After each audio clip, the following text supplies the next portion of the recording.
फलटण येथे भाजप आणि राष्ट्रवादीचे पदाधिकारी यांची शहरातील समस्या आणि वाढत्या गुन्हेगारीबाबत फलटण शहर स्टेशनचे पोलीस निरीक्षक हेमंतकुमार शहा यांच्यासह बैठक पार पडली। यावेळी शहरातील गुन्हेगारी समस्या सोडवण्यासाठी प्रयत्न करावेत अशी मागणी केली।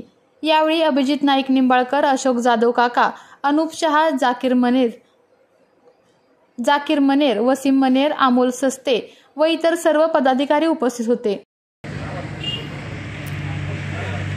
फलटण शहरातल्या वाढत्या गुन्हेगारीच्या पार्श्वभूमीवर फलटण पोलीस स्टेशन हे चालढकलपणा करत असल्याच्या बद्दल आवाज उठवण्यासाठी आज फलटण शहर भाजप, तालुका भाजपचे सर्व पदाधिकारी सर्व या ठिकाणी आज शहासाहेबांना निवेदन देण्यासाठी आले होते।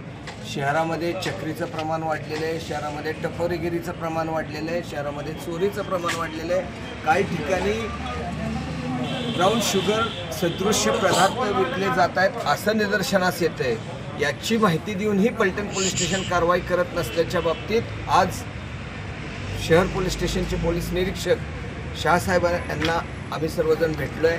आमची एकच विनंती आमदार साहेबांना आणि दादांना आहे, जर शहासाहेबांना झेपत नसेल तर त्यांना थोडी विश्रांती द्या, एक कर्तव्यदक्ष अधिकाऱ्यांना बोलवून घ्या आणि या शहराला पुन्हा एकदा शिस्त द्या।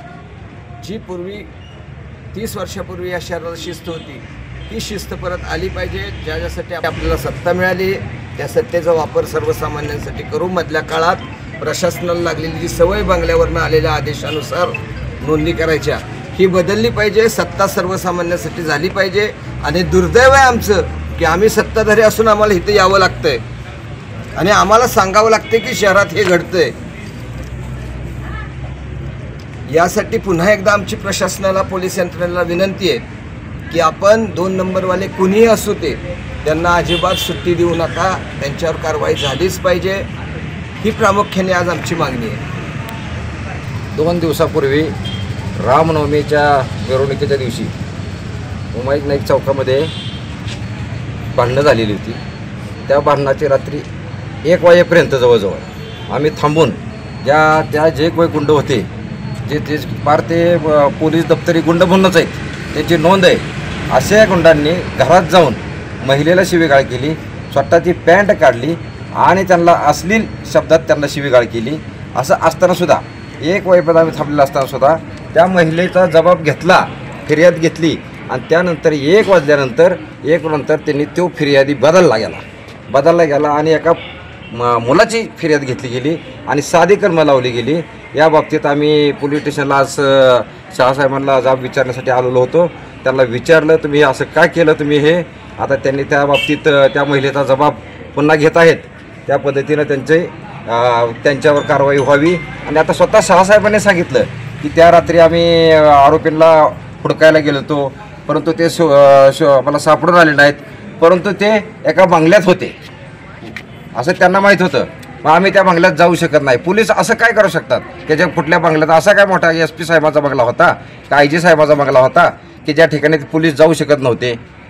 त्यांनी त्या बंगल्यात जायला पाहिजे होतं, त्यांनी त्यांना उचलून आणायला पाहिजे होतं, त्यांच्यावर कारवाई करायला पाहिजे होती। उलट काय झालं, ज्या बंगल्यात गेले त्याच बंगल्यातल्या माणसानं त्यांना दुसऱ्या दिवशी पोलीस स्टेशनला आणलं। पोलीस स्टेशनला आणल्यानंतर त्याच्याबरोबर गाडीतून पोलीस स्टेशनला नेऊन हिथं स्पॉट जामीन करून गाडीतून घेऊन गेले। म्हणजे ही कुठला पद्धत पोलीस स्टेशनची? आणि माझं ते एक म्हणणं राहील की जर पोलीस स्टेशन ज्या आरोपींना जर संरक्षण देत असेल अशा माणसांच्यावर नेहमीच कारवाई होत जाते। मोठमोठ्या केसमध्ये आता कारवाई झालेल्या आहेत, मोठ्या बीडच्या केसमध्ये झालेल्या आहेत, कोरटकरच्या केसमध्ये झालेल्या आहेत कारवाई। अशा केस झाल्यात तर या केसमध्ये सुद्धा ज्यांच्या घरी होते किंवा ज्यांनी त्यांना सांभाळलं, ज्यांनी संरक्षण दिलं त्यांना सुद्धा सहआरोपी करण्यात यावं अशी माझी फलटण शहर पोलीस स्टेशनला आणि शहासाहेबांना विनंती आहे। जर तसं झालं नाही तर आम्ही पुढे SP, IG यांच्याकडे पुढे जाऊन या बाबतीत पाठपुरावा करणार आहोत। आपल्या तालुक्यातील जिल्ह्यातील बातम्या सर्वप्रथम पाहण्यासाठी आजच सातारा न्यूजला YouTube चॅनलवर सबस्क्राईब करा, लाईक करा, शेअर करा आणि बेल आयकॉन प्रेस करायला